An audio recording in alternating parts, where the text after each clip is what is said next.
Hello, everybody, and welcome to the Crypto Hipsters Curtain Calls, Episode 9, Our Independence Day, How Crypto Can Improve Our Daily Lives and Create Paths for Personal Freedom is the title of this compilation. This compilation focuses on clips from 4 episodes from seasons 6 through 8 with 4 guests. The guests are, for the first is Jamie Goldblatt. Jamie Goldblatt is the founder of Mindchill 360, and we spoke about, exploring humanity's role in a super intelligent, AI-driven future, talking about the Mindchill Guardians and his journey with Mindchill 360. The second clip from this compilation is with Mohamed El-Masri. We spoke about reforming socioeconomic systems to facilitate the generation and spread of natural wealth through energy. And both of those compilation clips were from season 8. The next person was from season 6, and her name was Joy Schoffler. She's the founder and principal at Distinctive EdgePartners. She and I spoke about recognizing and celebrating technologies that can improve our daily lives and ensure that America will thrive in the modern digital arena. And then fourth, but last but not least, JD Seraphine, who's the founder of Raiinmaker with 2 eyes. We spoke season 7 on July 4th, 2024, how to chart your personal independence with the world Web 3 through AI.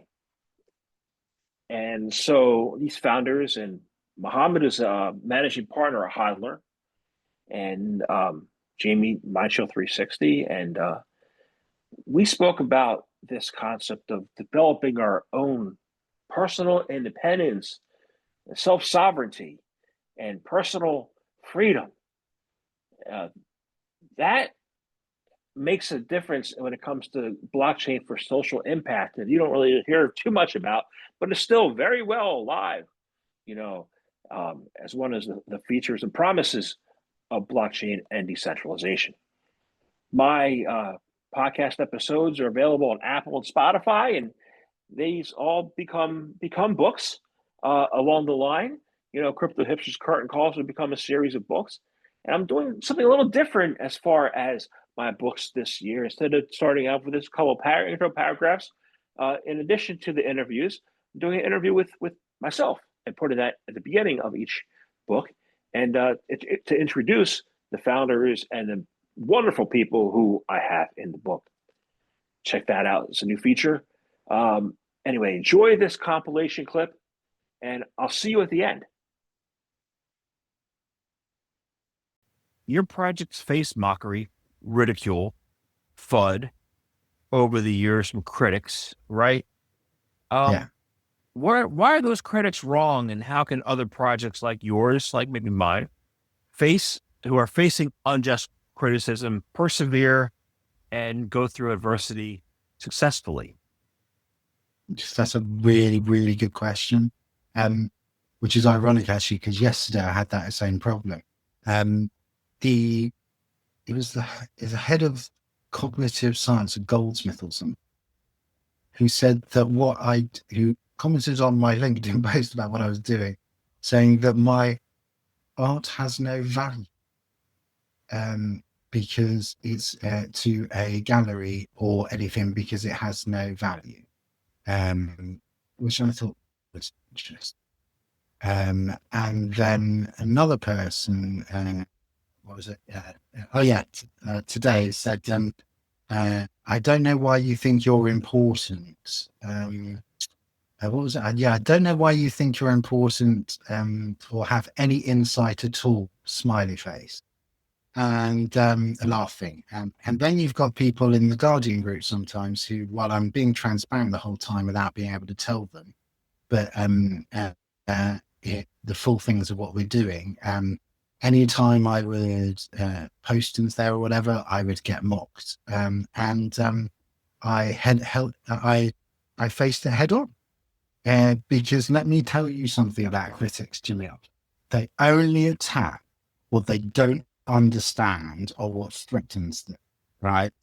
Jill and me have faced mockery and FUD because we're doing something that challenges the status quo and no one can own me.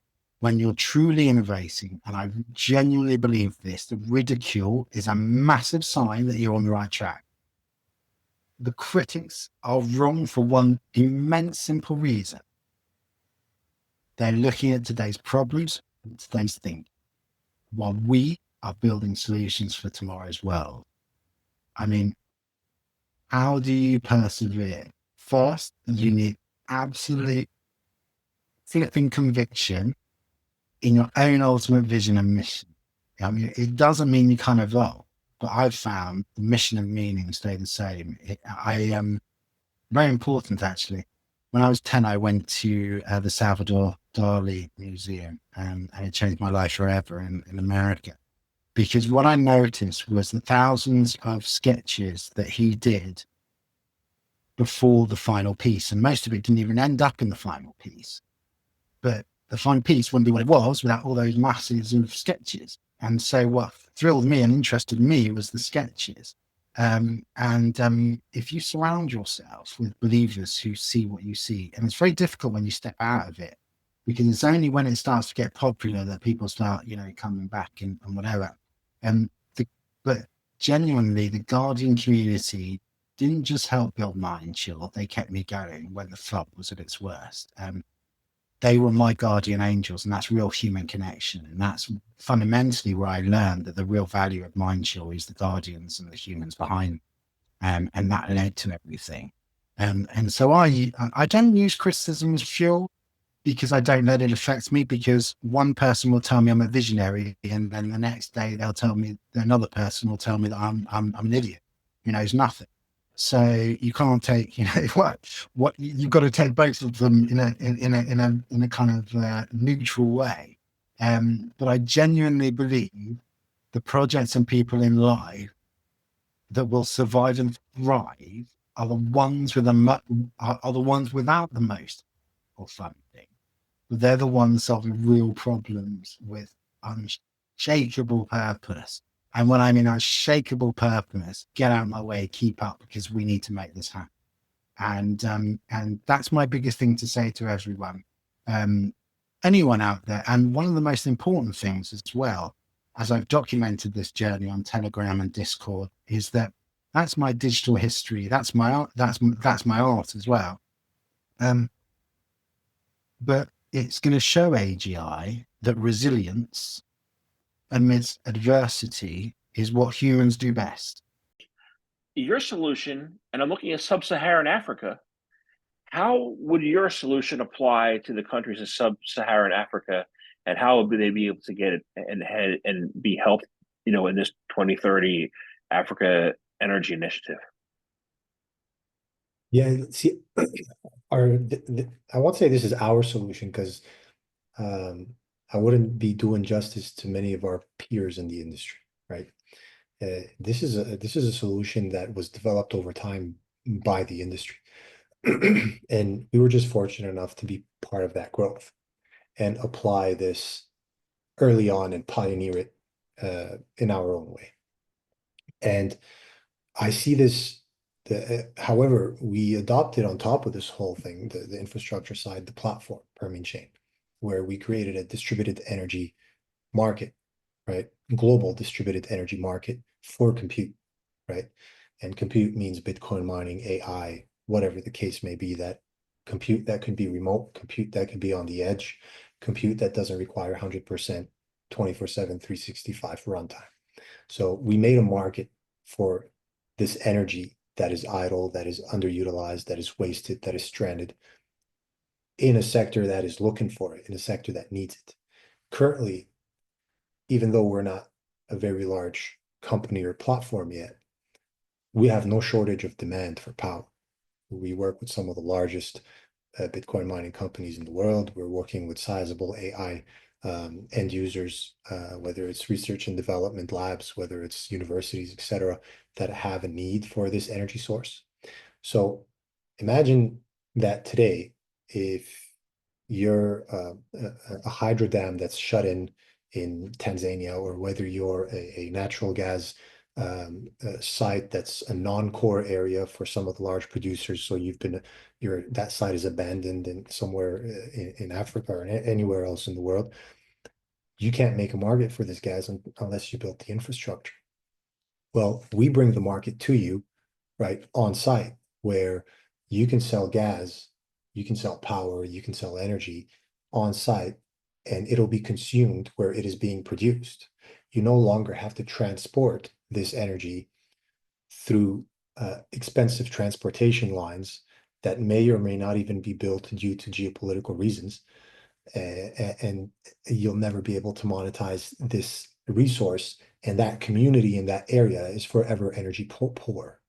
So our solution, I strongly believe, over time, as it grows, as it accelerates, as it attracts more volume and more resources, will reduce the spread of energy poverty. And we will be able to build energy infrastructure all over the world to service cloud-based solutions, because my data center could be in the middle of the Amazon and I can still be running my website, right? So that, hosting is a cloud thing, right? My Bitcoin mining container or setup could be anywhere in that is remote, and I'll still receive my Bitcoin to my wallet on my dashboard and track the performance of my computing. So I personally don't need to be there, but I can take the infrastructure there, consume the energy, monetize it, and pay the bill, right? So all of this, to answer your question, we're able to completely revolutionize the way energy infrastructure is built and actually build equitable energy systems for those communities in those areas. You said soldiers in the battlefield, right? So innovation in these 7 areas, like how can they make a difference for our soldiers in the battlefield, for our service members? Yeah, no, great question. So if you're able to, well, I'll give you an example. So we have a client called Hypergiant, and Hypergiant is a super powerful AI company that they are able to take lots of different data sets and create decision-making analysis from those particular data sets based upon who it is who's looking at the data in a really beautiful visual format. So they were working in more of the traditional space. Think, kind of everything from Disney and Apple to Boeing to all of these other fantastic companies.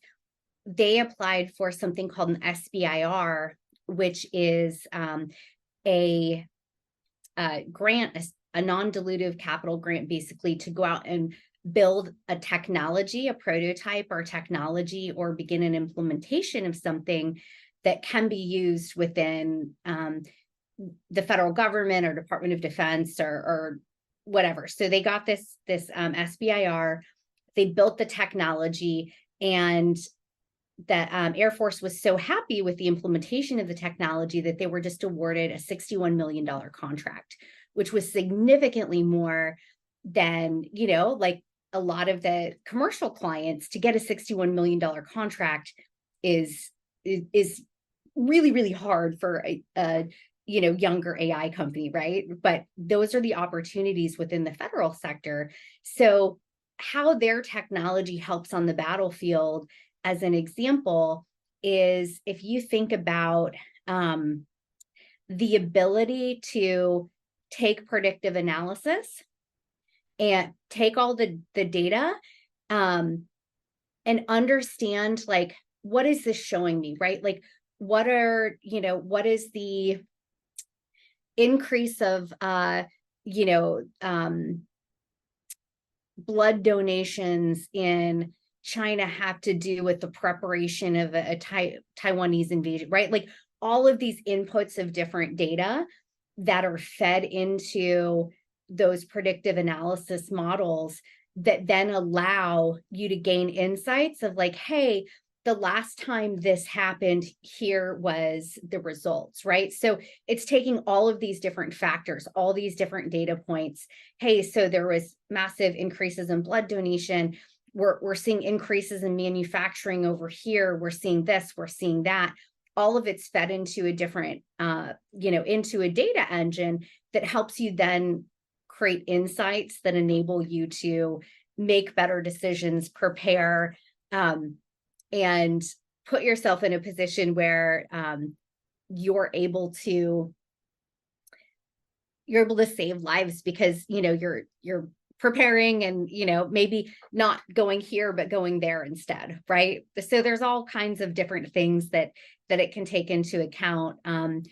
Human machine interface, being able to alert people on the battlefield, hey, you're dehydrated, because you've got sensors on your arms, like you're dehydrated, you need to work, because dehydration, the physical impacts of exertion, if that puts your life at risk. And so you can be out there on the battlefield, and if you're not aware of these things, you're not going to be able to protect yourself or those around you.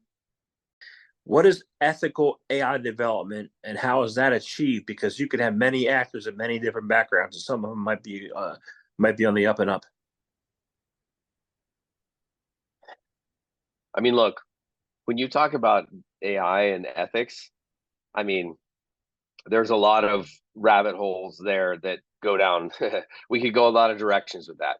I think for us, our focus is, we believe that the best version of the future and the best AI that we can develop is going to have as much humanity programmed into it as possible. So how do we facilitate as much human agency as possible as it relates to utilizing AI to empower the individual human? I think that's number one, has to be the number one priority. I believe that AI has this potential, like I said, to really power like a whole renaissance for humanity that we haven't even seen in our lifetimes. I don't think we've seen it in 1,000, 2,000, maybe even in our human history. I don't think we've seen the potential like we have at this moment. I know there's a lot of crazy stuff happening between politics and war and climate change, and it's like everywhere you look, you could literally just put your head in the sand and say, oh geez, it's not this looks like it's not going to turn out good.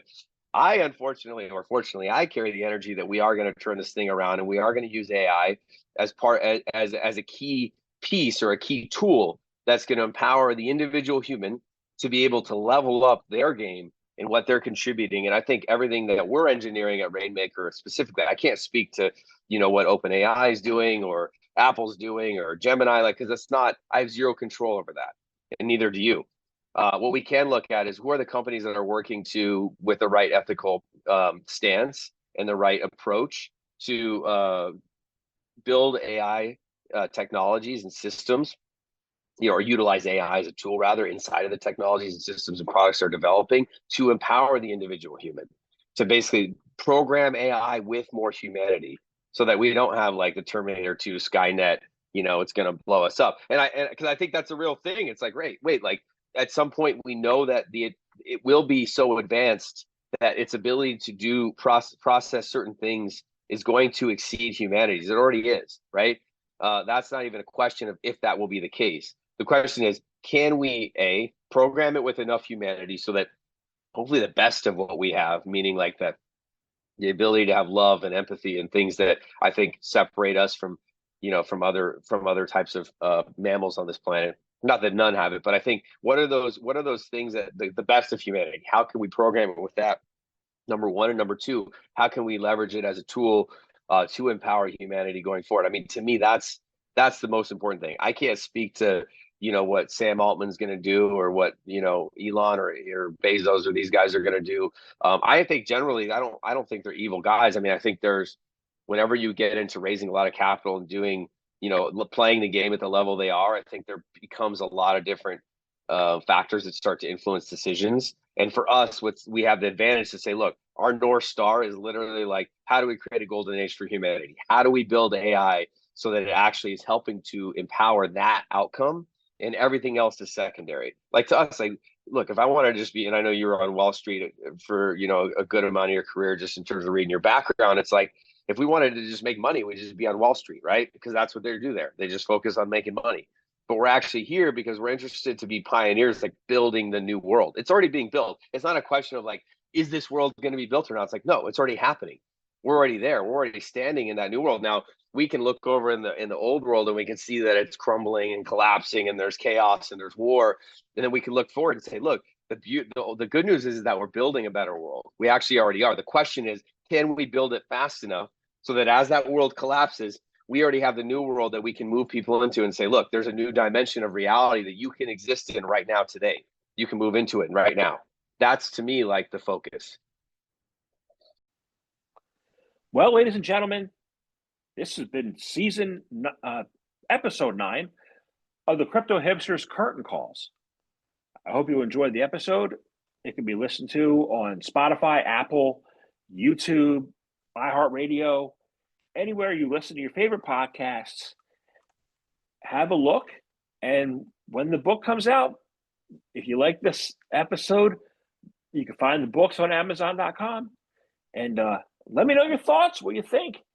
You know, blockchain has a promise to improve people's future, improve sustainability, improve finance, improve wealth, improve self-sovereignty, but also as a way to, for resilience and perseverance.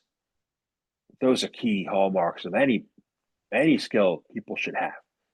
So I hope you enjoyed this episode. Let me know your thoughts, and I'll see you for the next episode 10 next time. Thank you for tuning in.